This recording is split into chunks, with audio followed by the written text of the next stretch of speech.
An illegal alien from Mexico charged with sexually abusing an 8-year-old girl has racked up nearly $1 million in medical bills, courtesy of the American taxpayer. And since the big networks won't tell you about this, we will.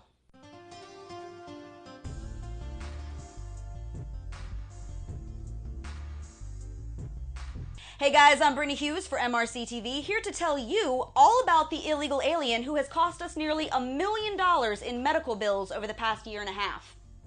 In fact, 49-year-old Gerardo Valerio-Romero's tab for cancer treatment has all but bankrupted the local jail in a Utah county, where he's been charged with 6 counts of sexually assaulting his own 8-year-old stepdaughter, along with 8 felony counts of forgery and 1 count of illegally possessing someone else's ID. Now, Valerio-Romero was arrested back in March of last year, but his trial has already been postponed twice. Once after he requested a new lawyer, and again when he turned down a plea deal. In the meantime, he's managed to cost the county nearly $1 million in cancer treatments. And that's even after the hospital agreed to a discount. The Washington Post reports that Valerio-Romero's cancer treatments have completely drained the county jail's entire medical budget, which was only about $500,000 to begin with.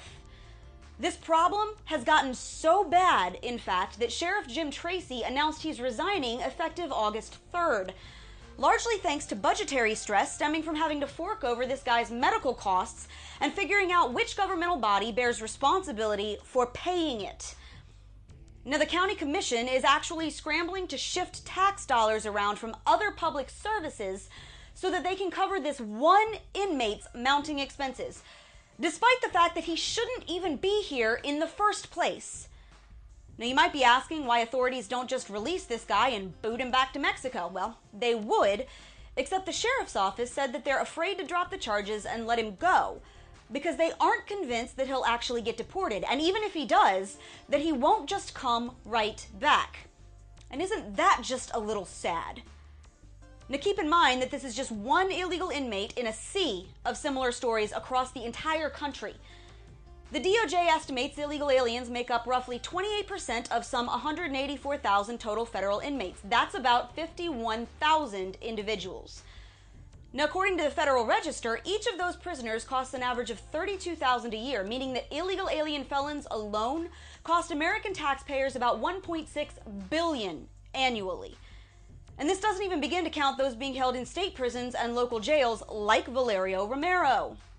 But of course, leave it to the poor folks in Utah to pick up the tab for a serial child molester's chemo, because leftist policies have allowed creeps like this to live illegally in the U.S., assault little kids, and then get free government health care. After all, what are Americans if not the rest of the world's pocketbook? Thanks for tuning in, guys. I'm Brittany Hughes for MRCTV, where we tell you the truth, even when the media won't.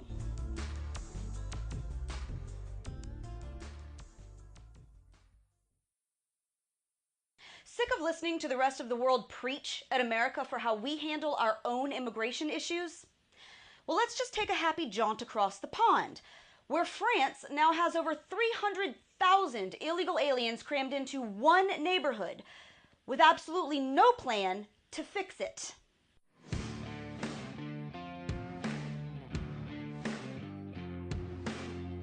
Welcome back to Reality Check on MRCTV, guys. I'm Brittany Hughes. Illegal immigrants have virtually overtaken the French community of Seine-Saint-Denis. It's a small suburb of Paris that sits just a few miles north of the Eiffel Tower. Now, this is just one community, and the steady stream of immigration is not stopping anytime soon. In fact, an estimated 550 new migrants arrive in France every single day. Most of them are from Syria, Afghanistan, and North Africa. They don't speak the language or understand the culture, and it doesn't seem like they really care to. Instead, they just set up shop in large collective migrant communities that effectively push French people out of their own neighborhoods. Now, this area was already impoverished. About 30% of the community's legal residents already live below the poverty line. And all of the mass immigration is not helping.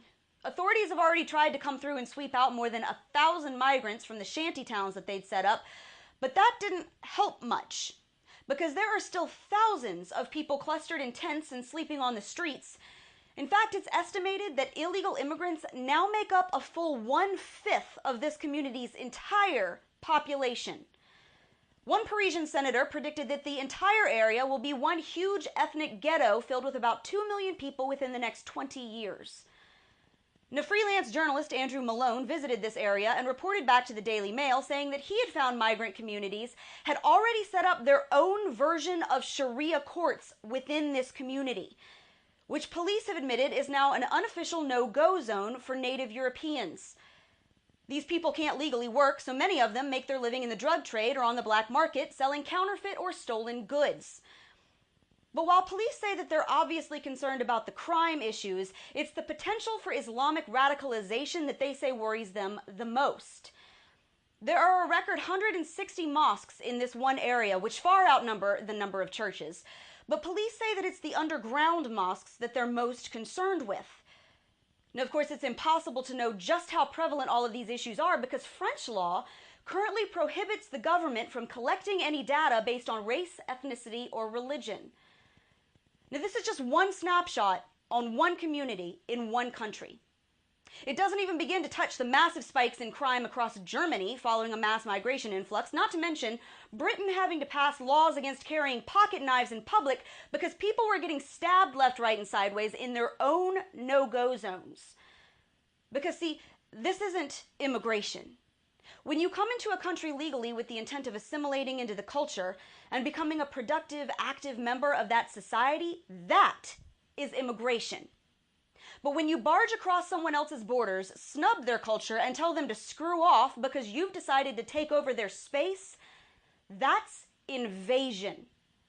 It happens right here when people show up at our borders waving their home country's flags and demanding that they be let in simply because they say so. It happens when migrants flood into Paris, take over whole sections of the city, and push all the natives out by threat of violence. It happens when delivery boys are afraid to go into certain parts of London at night because they know that native Europeans are no longer welcome there. And it happens when left-wing radical governments try to score political points at the expense of their own citizens. You end up with Paris. And if that's the way that France feels about their own people, then frankly, I don't care one bit how they feel about us. And that's your Reality Check America. Subscribe to our YouTube page, like us on Facebook and Twitter, and stay sane out there. Left-wing protesters in Portland finally got booted from outside the city's immigration headquarters after holding up for 5 weeks and throwing a hissy fit about immigration. And get this, guess what they did the minute the cops started trying to evict them? They built a wall.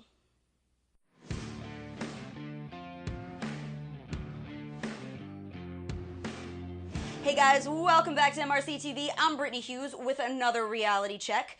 After 5 weeks of putting up with this particular liberal temper tantrum, the city of Portland finally wised up and gave the boot to a bunch of pro-illegal alien protesters who'd set up camp outside of a local ICE building in mid-June.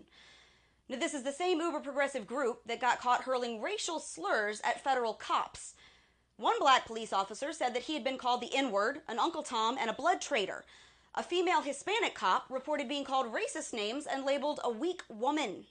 So much for loving Latinos, right? Other officers said that protesters called them rapists, murderers, and Nazis, and said that they hope their families die. But now here's the best part. When federal police finally showed up to evict the mob from federal property, protesters built a wall around their encampment to protect their group and keep out people they didn't like. Now let me say that again for those who are just a little slower on the uptake. A group of anti-border toddlers who throw a hissy fit anytime someone mentions enforcing our immigration laws actually built a physical wall around their little area to defend themselves and keep out unwanted visitors. And it was a crappy one, made out of like tarps and furniture and random junk, but still, if that is not just the very definition of irony. In fact, they even posted their own version of guards around the perimeter and refused to let photographers take pictures inside their camp.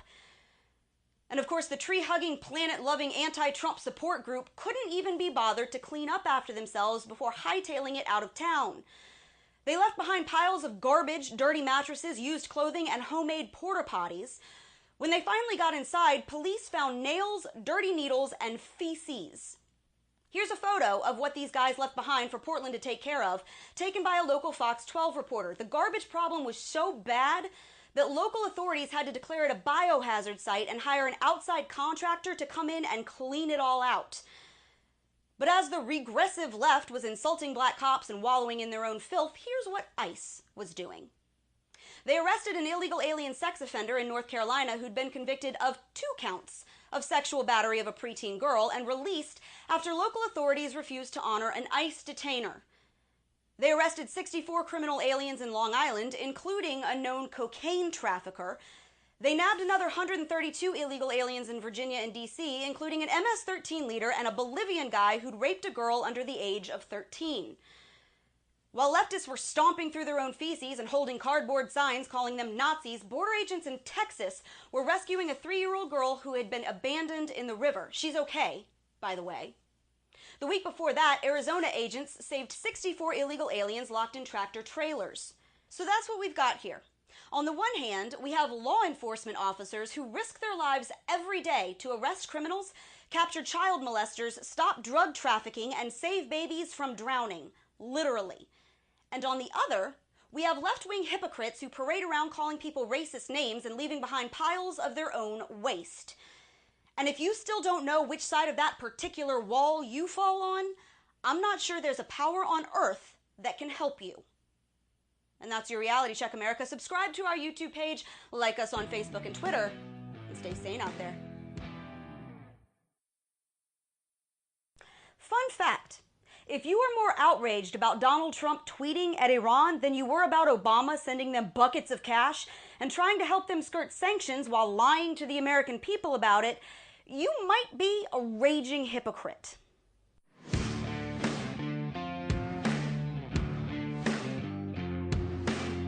Hey guys, I'm Brittany Hughes, and you're watching Reality Check on MRCTV. And over the weekend, Iranian President Hassan Rouhani threatened America and told us not to play with the lion's tail, warning us that war with Iran is the mother of all wars.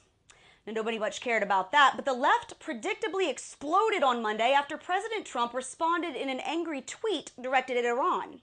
It read, "To Iranian President Rouhani, never ever threaten the United States again, or you will suffer consequences, the likes of which few throughout history have ever suffered before. We are no longer a country that will stand for your demented words of violence and death. Be cautious." Super presidential? Not really. There are much better avenues of communication available to an American president than late-night social media. But let's just set this on the stove warmer for a couple of minutes and travel back to early June when this happened. When news broke that President Obama had actually tried to help Iran skirt sanctions by giving them access to the U.S. financial system so that they could get their hands on a ton of cash. Remember that? Here's the gist. Iran had buckets of oil money sitting in frozen accounts in a bank in the Persian Gulf. Now, under the new Iran deal, which lifted certain sanctions, those accounts were unfrozen and Iran could finally get to its cash. The trouble was that money was in reals, which are really, really hard to convert. So the Obama administration tried to help Iran on the down low by letting them run the cash through a U.S. bank, convert it into U.S. dollars and then euros. Except that process goes against financial sanctions, something they'd explicitly promised they wouldn't do. And the only reason this whole scheme didn't go down is because the 2 banks that the Obama administration approached to actually process the transaction declined out of fear that their reputations would be compromised by doing business with Iran. Now, when the administration was later questioned by Congress about whether they'd keep financial sanctions in place under the new Iran deal, they said yes, without ever disclosing that they had already tried to help Iran get around those very sanctions at least once before. But apparently all of this was just too complicated for liberal brains because they just poo-pooed it right along. The left-wing media barely even talked about it. Some networks avoided the story altogether. There were certainly no consequences for any of it. A Democratic president tried to help a state sponsor of terrorism get their hands on piles of money through the U.S. banking system, then lied to Congress and to us. And only conservatives seemed to care. Now, fast forward less than 2 months later, and the left apparently thinks that the world is about to implode because Trump sent a tweet in defense of America. So listen up, because this is very, very simple. If you're more upset that Trump sent a proverbial middle finger to a country that hates us on social media than you were about Obama sending them gobs of money and helping them get around sanctions while lying directly to your face about it, I suggest you check your outrage. Because I would take a president that posts dumb tweets in favor of America over a president that actively conspires against it any day of the week. And that's your Reality Check, America. Subscribe to our YouTube page, like us on Facebook and Twitter. Stay sane out there.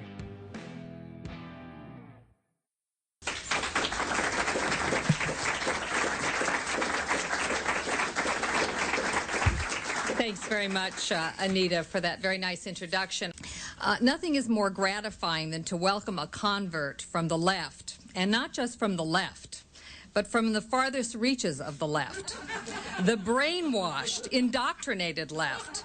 The belly of the beast left. The America-hating, institution-crushing, destructive left. Such is our speaker tonight. Ron Radosh, author and scholar, is what is commonly known as a red diaper baby, steeped in the false promises of communism and socialism from the day he was born. He comes tonight to tell us the story of his remarkable life and journey through the old left, the new left, and the leftover left, toward the recognition and embrace of his own great country, America. Commies is the book that brings us here tonight, but it is not Ron's first book or his first exploration and insight into the left. With Joyce Milton, he wrote what was voted one of the 10 best books by the New York Times Book Review in 1983, The Rosenberg File. That book is considered to have established the truth of Julius and Ethel Rosenberg's guilt. In 1996, he chronicled the demise of the Democrats in the hands of the radical left. In Divided They Fell, the demise of the Democratic Party, 1964 to 1996. And in the Amerasia spy case, Prelude to McCarthyism, he again showed that communist spies really did threaten national security. I've only named 3 of many books, and I will add that Ron's work has appeared in more diverse periodicals than practically anyone I know, everything from Dissent on the left to National Review on the right. In all his writing, he is uniquely able to lay bare the myths that shield the leftist agenda and its protectors. Tonight, we shall see for ourselves how he was able to do that. We're in for some very interesting anecdotes. Mary Travers, expelled from the Little Red Schoolhouse in Manhattan. Bob Dylan looking for a place to crash. Bianca Jagger unbuttoning her blouse during an interview. And we will hear, no doubt, about what Ron calls the leftover left, that collection of thoughtless postures and grievances that are still with us in the form of radical feminism, political correctness, radical environmentalism, and multiculturalism. But we are, I believe, in for a great deal more. Those who have lived the lies and uncovered the truth by themselves have much to teach us. Ron is in the company of some rightly famous neocons who crossed from left to right. Norman Podhoretz, Irving Kristol, Gertrude Himmelfarb, David Horowitz, to name a few. But principal among these was Sidney Hook. It was Hook who helped Ron take the final step, as he describes. By this time, I was reading the work of earlier defectors from the left and was particularly struck by Sidney Hook's powerful autobiography, Out of Step. For many years, Hook had been intellectually and politically anathema to me. Now, reading his fine book, I realized that he had gone through an experience quite similar to mine decades earlier, at a time when the totalitarians of the left held major positions of influence in the cultural and political life of the nation, and standing apart from them meant being subjected to bitter calumnies. Hook defined the struggle for democracy as the need to stand against the totalitarianism of the left and the right. Despite all of its failings, drawbacks, and limitations, he wrote, the defense and survival of the West was the first priority.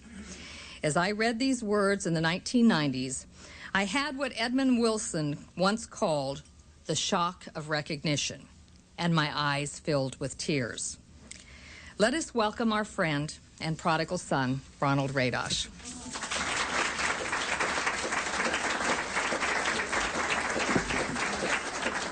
Thank you so much, Linda, for that really lovely introduction. I hope I can live up to the company of people that you put me among. In the mid-1970s, that late, I finally had the chance to go to Cuba. And you have to realize that Cuba was for us the Holy Grail. I mean, Fidel Castro, a young man in his 30s, 1959, took power in an authentic, dramatic revolution. The bearded guerrillas fighting against the authoritarian Batista dictatorship. Fidel was close in age to us. This was the heroic guerrilla, someone who was going to create a new society, not communist, not capitalist, but humanist, green. He had all this rhetoric. And we took as our slogan what C. Wright Mills wrote in his little book, Listen Yankee, where this American sociologist purported to speak to his fellow Americans as the voice of the authentic Cuban revolutionary. Mills, in his introduction, said, "I do not worry about the Cuban Revolution. I worry with it and for it." And that's the way we saw ourselves. So finally, in the 1970s, I'd always wanted to go to Cuba. And I finally had my chance. I went on a tour organized by the Center for Cuban Studies, which still exists. That's the main Cuban propaganda group in the United States, Cuban government propaganda group, run by Sandra Levinson, who just sponsored a big concert for Fidel in Carnegie Hall by Harry Belafonte. If you don't care about it, don't go to see Harry Belafonte at Wolf Trap, by the way, because if you want to make a private political protest, I mean, he's one of the big Fidelistas still around. His concert was just this past year. And we went to Cuba with a group of, I don't remember, 12 or so, highly committed, ultra-revolutionary types. One of the people was the late African-American novelist Tony Cade Bambara, a very nice person, I remember, but another one was the husband of Janetta Cole, who I had met then. Janetta Cole, as you know, became the president of Spelman College and almost became head of the education department under Clinton till it became exposed and her appointment was withdrawn when her communist views were publicly exposed. So I went to Cuba, and there's nothing like being exposed to the reality of really existing socialism for a month to begin to sow doubts. And I mean, it was an incredible experience. I mean, I was there for four or 5 weeks, and it was incredible. I mean, a couple of examples. We went to Santa Clara to a refrigerator factory. And they were very proud of the fact that now they have some new light industries that never existed before. They were building refrigerators. And we went to the factory, and we walked through this factory without air conditioning in a hot Cuban climate. This was in August, by the way. It was burning hot. And it was like snowing asbestos. We said, "What is this?" We went through these fumes. And we couldn't breathe, and we were coughing, and we said, "What is this?" And they said, "This is asbestos." I looked around, all the people working in there, none of them had masks, they had no protection. And we said to them, I mean, it was too obvious, I said, you know, they don't even wear masks. These people aren't going to be around in 10 years. Asbestos causes cancer, everyone knows that. He said, "No, it's safe, or Fidel would never allow this to take place." So that was one thing. We went to the cigar factory, famous Partagas cigar factory, there since the 1870s or 1850s. And they made, the reason the cigars are so good, because they roll them the old-fashioned way, by hand. They sit with a cure of the tobacco. It was all done by hand. And they explained they couldn't use, even if mechanical processes were involved, they couldn't use them because the quality would be affected.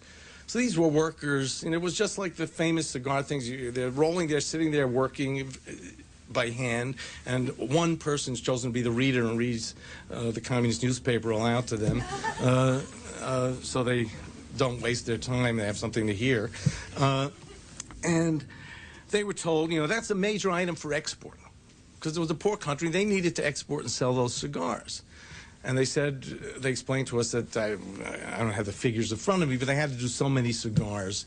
And we raised the obvious question, well, what happens if that's too many. They can't meet that quota. It's just too difficult. What do?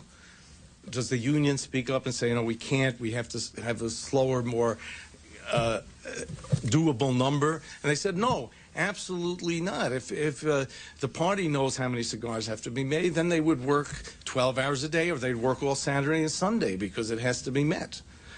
And I said, what about the union? Well, of course, the union is there to be the transmission belt, to have the demands of the Central Committee and the Economic Planning Committee tell them what to fulfill. So there was nothing like workers' rights. And the last thing that really was astounding was the trip to the mental hospital. Now, this was a showcase mental hospital. Acres and acres of grounds with its own baseball stadium, absolutely beautiful. A few wards, but mainly individual units with 3 or 4 patients living together. And, very impressive. Nice furniture, even air conditioners in the room. It was lovely. I mean, if I had to be in a mental hospital, I'd want accommodations like that, no doubt about it. And a couple of things happened at the mental hospital that were astounding. One is that it was clear that in that period, many homosexuals were put there because they were found to be homosexual, and that was defined as mental disease, and they were therefore committed. The second thing I found is that we found a lot of patients looked like walking zombies. They were totally spaced out. They looked, and we figured heavy doses of tranquilizers, which is, and it was disturbing. I mean, you couldn't converse with them. They looked like they were really in another world. And then the doctor, the head physician, who had talked to us afterwards, and he said, we are very proud the fact that we have more patients lobotomized in this institution than any other institution in the world. We have the highest percentage of lobotomies. And this was amazing. I mean, one of the members of this group I was traveling with was from the so-called Radical Therapist Collective somewhere in New York. And he said he was very upset. We came out and going back to the bus, he said, I'm really upset. He said, this is everything I'm fighting against in the States. How can they lobotomize these patients? This is barbaric. This is horrible. And a woman in our group, Suzanne Ross, later the founder of the Committee in Solidarity with the People of Central America, CISPIS, she was one of our group. She looked up and glared at my friend Larry, who had just complained about the lobotomies, and said, you have to understand that there's a difference between capitalist lobotomies and socialist lobotomies. Well, that shouldn't be surprising. This is a group who wanted us to meet before each breakfast and get together and start the day by singing the Internationale to give us the right spirit for the day. So Cuba opened up a lot of doubts. In fact, I came back, and for a left-wing magazine, I tried to deal with my doubts. I wrote a long piece for Dave Dellinger's magazine, Liberation, which was pacifist, left-wing socialist magazine, about the trip to Cuba, being very critical of some of the things I just told you about. And the result was an onslaught of attacks from the rest of my traveling companions, who said we went on a different trip, that I was serving the ends of American imperialism and anti-Soviet propaganda. The communist historian Philip S. Foner said, the worst thing the Cuban Revolution has done is to let the paws of Ronald Reagan get on Cuba. I mean, it was, I was really attacked. Bear in mind that I thought I was doing a service to the revolution. I still believed, as somebody in Russia used to believe, if only Stalin knew. I said, if Fidel only knew, a report by a friendly critic like me would get back, and it would help them understand what changes they have to make. But it sowed seeds of doubt. The second thing was the Rosenberg case. Now, I started working that way back in 1978. And a long time ago, the book came out in 1983. I first started with my friend from graduate school when I went for 1 year to the University of Iowa. I started with Saul Stern, and we started working the case. And in 1979, we published a preliminary article in the New Republic. And again, essentially, I won't have time to get into all the details of the story, but, and I've told it many times before, and a lot of you may, in addition, know a lot of this, but essentially, and eventually my later co-author, Joyce Milton, who has spoken to this group also, we reached a conclusion that Julius Rosenberg was in charge of a major Soviet espionage network, that his wife Ethel Rosenberg didn't do anything herself but was fully aware of what was going on and was an accessory, and that in fact there was a larger network that was never detected. And this was really a case not of suppression of civil liberties, but of a case involving Soviet espionage. Now you have to bear in mind that when I wrote the Rosenberg file, even in 1983, I still considered myself very much a man of the left. At that point, I was no longer the pro-communist left, but I was still in the democratic left. In fact, I was a member by then of Michael Harrington's organization, which was first called Democratic Socialist Organizing Committee and then Democratic Socialists of America. And I believed that whether or not a left was going to be built in America, it didn't have to be built on the myths of something surrounding the Rosenbergs. And I quickly found that this, too, was going to get me in a lot of trouble. Now, the attacks were never-ending and vicious. I mean, I've been called every name in the book. I would be called in the middle of the night, woken up by people, condemning me as a traitor, and even worse. The other response I got, one of my friends from the Madison New Left, who had been an editor of studies in the left and then the founder of the journal Socialist Revolution and then the newspaper In These Times, was Jimmy Weinstein. And Jimmy Weinstein, who I give him great credit for this, came to the defense of the Rosenberg file when it was published and said it was correct and stuck his neck out and was hated for a lot of people for doing that. But aside from Jimmy Weinstein, who actually led me to carry out the investigation, because he was the one who said he had information that indicated it's not just simple black and white. They may have been involved in something. And his telling me the story of his own story, of his involvement in that case, led me to really start exploring the case. But even I looked through old letters for this memoir. And even Jimmy Weinstein wrote me that he was getting disappointed with what I was doing because, I'm quoting from his letter to me, that I was not portraying the Rosenbergs, quote, sympathetically.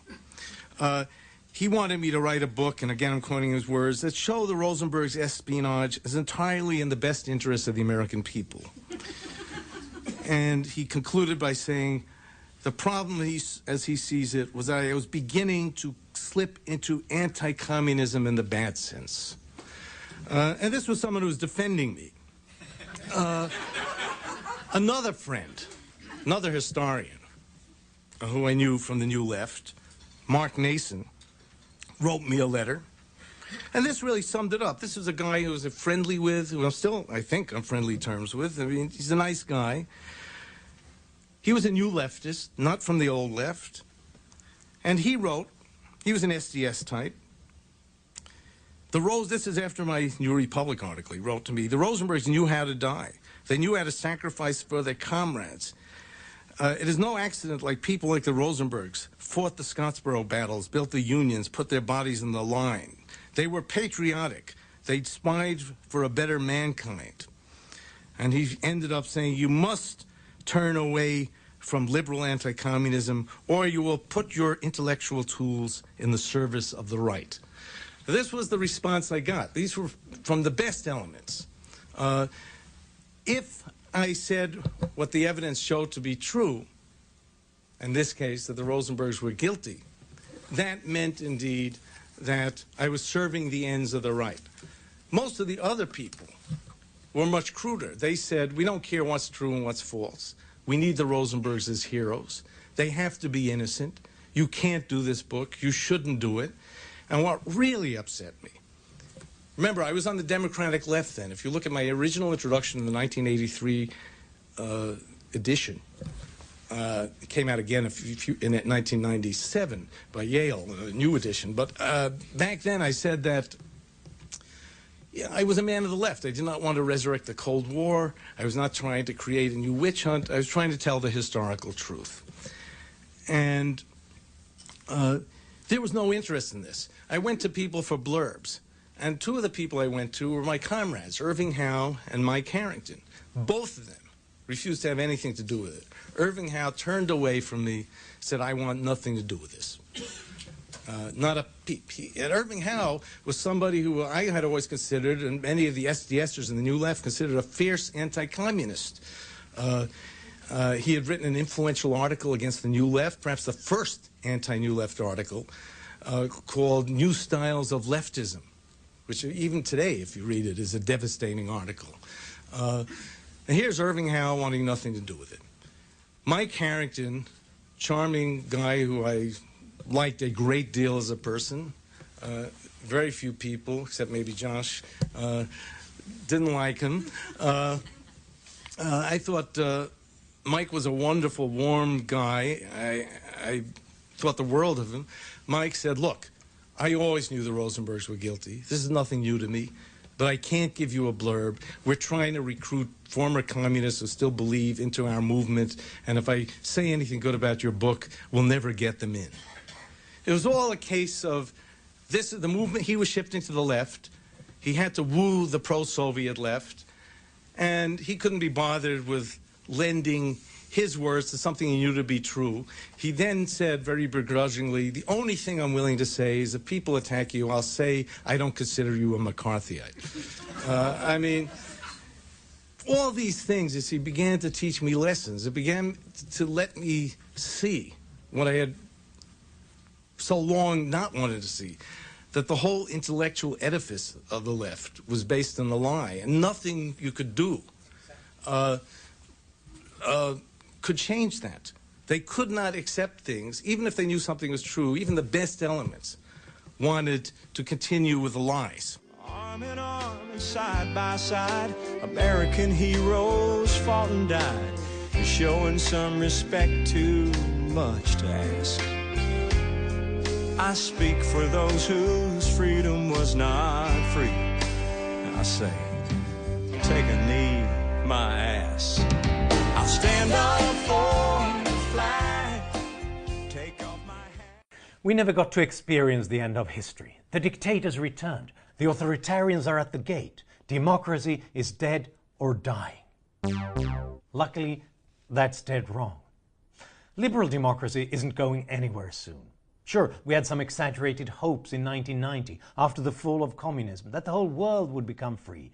But then Russia returned to dictatorship, and China remained a dictatorship. And yet, the share of countries that are democracies increased since 1990, from 46 to 63%. The last few years have been more disappointing, though. There has been an increase in the share of countries deemed not free by Freedom House since 2007. From 22% to 25%. That's bad, and we have to fight it.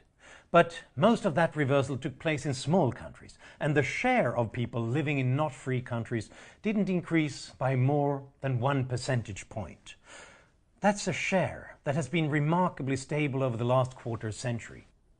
History is not over, but neither has it gone into reverse. Donald Trump used to say that he wanted high tariffs on the EU to stop cheap goods. Now he says he wants it to punish Europe for its even higher tariffs. We charge 0 and they charge 10, 25, even 100%. But that's dead wrong, Donald. The particular pattern of tariffs vary between countries according to local preferences and special interests. So, yes, the EU has higher tariffs on cars, but the US has higher tariffs on trucks. The EU has higher tariffs on many agricultural goods, but the US has higher tariffs on shoes and textiles. So it's more important to look at averages, and they are remarkably similar. The average EU tariff level is just 0.6 percentage points higher than the US.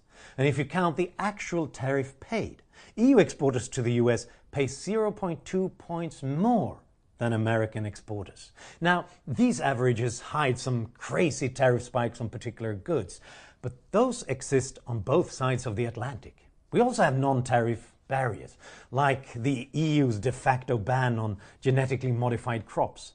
But the US blocks foreign ships from domestic trade routes and forces all federal projects to buy American. So yes, the EU is too protectionist. And the US is too protectionist. And then rule number 1, don't do even more harm than you already do. You've heard this before. Global warming is not just bad in itself, it's also a leading cause of violent conflict and civil war. But it turns out it's dead wrong. 2 researchers looked into climate variations in East Africa since 1963, an extra vulnerable region because it's both very poor and very hot. And their surprising conclusion was that climate changes played little or no part in conflicts or the total displacement of people. Instead, they found 3 causes of conflict: rapid population growth, political instability, and low or negative economic growth. Apparently, people who are free and prosperous are able to adapt to problems, even climate-related ones. And one possible conclusion is that attempts to combat climate change that would result in economic stagnation would cause more conflict than climate change does. Obviously, this does not mean that climate change is unproblematic, and regional droughts did contribute to the number of displaced people who sought refuge in other countries. But global warming is bad enough in itself. We don't have to blame all the world's problems on it.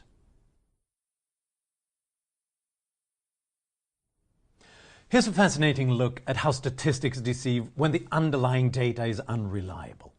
Does the US have the highest rate of maternal deaths of all rich countries? It sure looks like it. Its rate is 5 times higher than that of Britain's. Lies, damn lies, and dead wrong. How do we measure maternal deaths? It's supposed to be deaths from complications of a pregnancy. But doctors registering deaths has to choose a cause from thousands of possibilities. That's difficult and involves lots of flexibility. And it seems that doctors are much more likely to register pregnancy as the cause if the form has a checkbox asking whether the woman was pregnant or not. And here's the thing. The US added such a box in 2003, whereas Britain, for example, didn't. And after 2003, maternal deaths in the US spiked. Not because of health issues, but because of coding issues. When experts review old records and only count health problems caused by the pregnancy, the US maternal death rate is not 5 times higher than that of Britain's. It is almost exactly the same.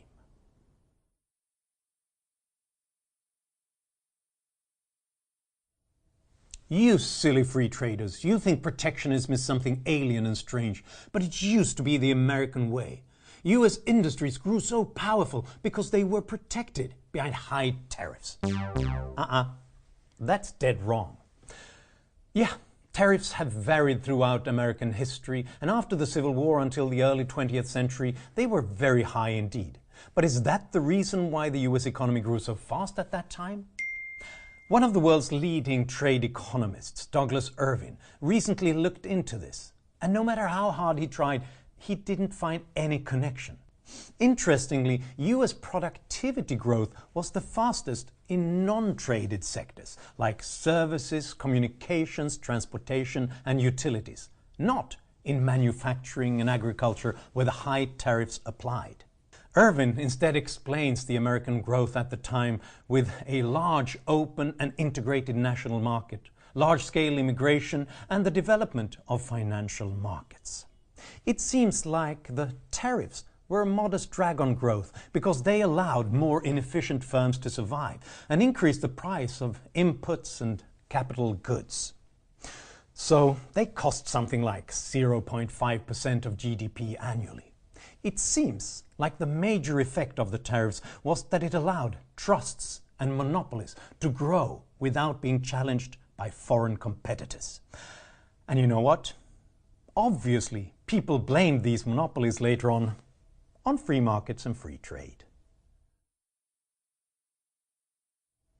Summer is coming, but the bees aren't. For some reason, the bees are abandoning their hives, with disastrous consequences for pollination and food production. We are heading for bee-apocalypse. But that's dead wrong. In 2006, American beekeepers noticed that the normal winter losses were much bigger than usual, almost a third of all the bees died. And if a third of anything goes annually, then it doesn't take too many years before it's all gone. And people started blaming everything from genetically modified crops to cell phones. So what's the situation today, 12 years later? Are the bees gone? Far from it. In the United States, we now have 10% more bee colonies than in 2005, before hive collapse was first observed. And globally, according to the United Nations Food and Agricultural Organization, there are 15 million more hives than in 2005. This is because beekeepers began to change as circumstances and prices changed. For example, they often created 2 new hives by splitting an old one and buying a new fertilized queen bee for $20. And since one queen bee can lay almost 2,000 eggs a day, this colony grows quickly. So it seems we didn't just underestimate the bees, we underestimated humans. People voted for Trump because they were globalization's losers, the left behinds, those who had lost their jobs or feared for their incomes or were hurt by trade, yada, yada, yada. It's so dead wrong. It's an old myth, but it keeps being repeated, and that's bad because our interpretation of history decides what we do next. For example, this myth turns Republicans into protectionists and Democrats into radical leftists. Now, a new big study of American voters in 2012 and 2016 proves this wrong again. It shows that those who had lost a job, those whose incomes declined, those who worried more about their finances or thought that trade had hurt them were not more likely to vote for Trump. In fact, areas with a higher median income were more likely to vote for Trump in 2016 than for Mitt Romney in 2012. Areas with more manufacturing were less likely to shift toward Trump. It's the total opposite of this old loser narrative. So what explains the 2016 election? It's not economic anxiety, it's status anxiety.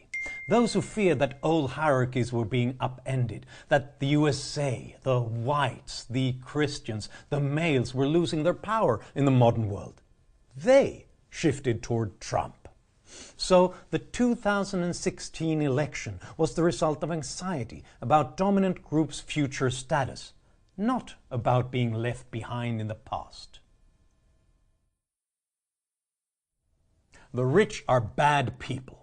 According to Oxfam, 2/3 of the billionaires owe their fortunes to inheritance, cronyism and monopoly. But Oxfam is dead wrong. Again, they often are. Aren't they watching this Dead Wrong series?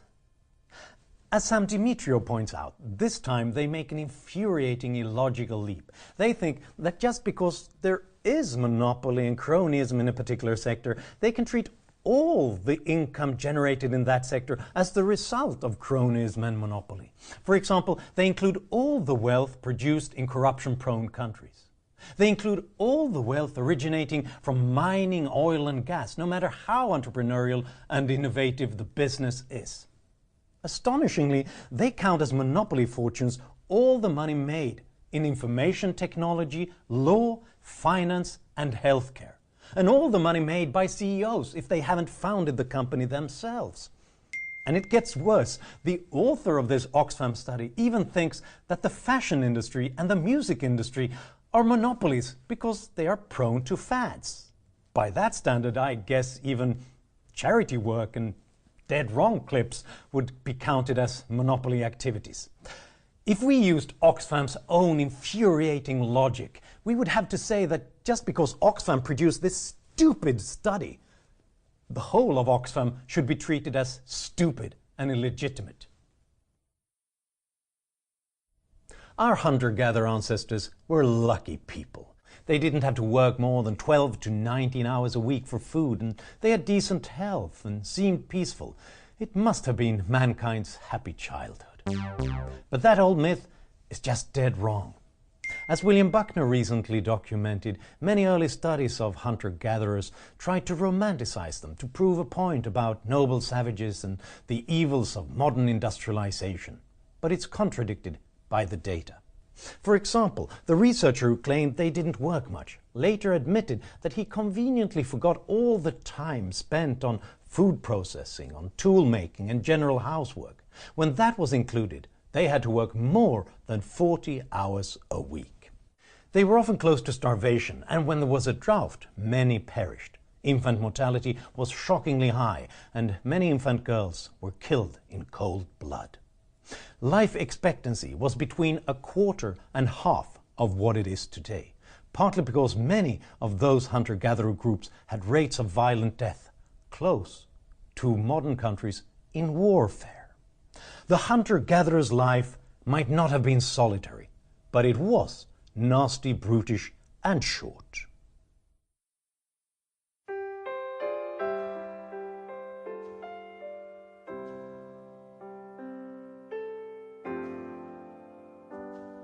I pledge allegiance to the flag of the United States of America. I'll stand and place my hand upon my heart every time her anthem plays. And when I see somebody on TV take their stand on bended knee, whether it's on AstroTurf or grass, I think of those whose freedom was not free, and I say, take a knee, my ass. I'll stand up for the flag, take off my hat for old glory. Thank God I live in the home of the brave and the land of the free. I'll honor the ones who gave it all, so we're all free to go play ball. I won't take a knee. From Valley Forge to Vietnam, 9/11 to Afghanistan, that star-spangled banner does yet wave. I won't forget, I owe a debt of gratitude I never can repay.